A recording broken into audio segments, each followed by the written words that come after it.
کچھ عرصہ قبل کی بات ہے کہ میرے ایک استاد نے ایک مسئلہ بھیجا تھا میرے پاس کہ روزے کی حالت کے اندر مشت زنی کرنے والے کا کیا حکم ہے، کہ جو روزے کی حالت کے اندر ہاتھ سے برائی کرے، مشت زنی کرے، اس کے متعلق شرع کیا حکم رکھتی ہے؟ کیا اس کا روزہ ٹوٹ جاتا ہے؟ کیا اس پر روزہ ٹوٹ جانے کے ساتھ ساتھ قضا بھی ہے یا نہیں؟ تو جو میں نے انہیں جواب ارسال کیا تھا وہ میں آپ کی خدمت میں پیش کرنا چاہتا ہوں، کیونکہ مسئلہ نہایت اہمیت کا حامل ہے۔ اس حوالے سے چونکہ ہمارا معاشرہ نہایت ہی اخلاقی طور پر کمزور ہے، فلہذا اس طرح کے افعال ہمارے ہاں کافی پائے جاتے ہیں،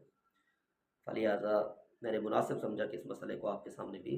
رکھا جائے جوابی صورت کے اندر۔ تو یہ ذہن نشین کر لیں کہ جو بدبخت شخص روزے کی حالت کے اندر اس طرح کا فعل کرتا ہے، مطلب مشت زنی کرتا ہے، ہاتھ سے برائی کرتا ہے، تو اس کا روزہ فاسد ہو جاتا ہے، روزہ اس کا ختم ہو جاتا ہے، وہ اس کی قضا کرے گا، حالانکہ وہ کفارہ نہیں دے گا، اس پر کفارہ نہیں ہے، باقی قضا اس پر ضروری ہے۔ قضا ضروری ہونا سے ظاہر ہے، لیکن کفارے کا نہ ہونا یہ اصل مسئلہ ہے، جس میں میں نے کافی سارے دلائل بھی جمع کر رکھے، اور میں نے وہ جو جواب ارسال کیا تھا استاد محترم کی بارگاہ کے اندر، میں نے اس جواب کے اندر دلائل کا خوب خیال کیا ہے، اور اس رسالہ نما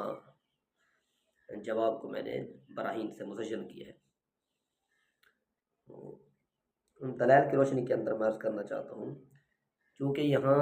صورت جمع مباشرت کی ہم بستری کی وہ خالص صورت نہیں پی جاتی، اس وجہ سے جو اس طرح کا فعل کرتا ہے اس پر کفارہ نہیں ہے، روزہ ٹوٹ جائے گا، وہ بدبخت قضا کرے گا، توبہ بھی کرے گا، قضا بھی کرے گا، لیکن کفارہ نہیں ہوگا، کیونکہ وہ صورت جمع نہیں پی جا رہی، اس وجہ سے۔ تو اللہ تبارک و تعالی ہم سب کو شریعت محمدی صلی اللہ علیہ وسلم پر کامل عمل پیرا ہونے کی توفیق عطا فرمائے، اور ایسے فرنگیانہ افعال سے، ایسے غیر فطری افعال سے بچنے کی توفیق عطا فرمائے۔ وآخر دعوانا الحمد للہ رب العالمین۔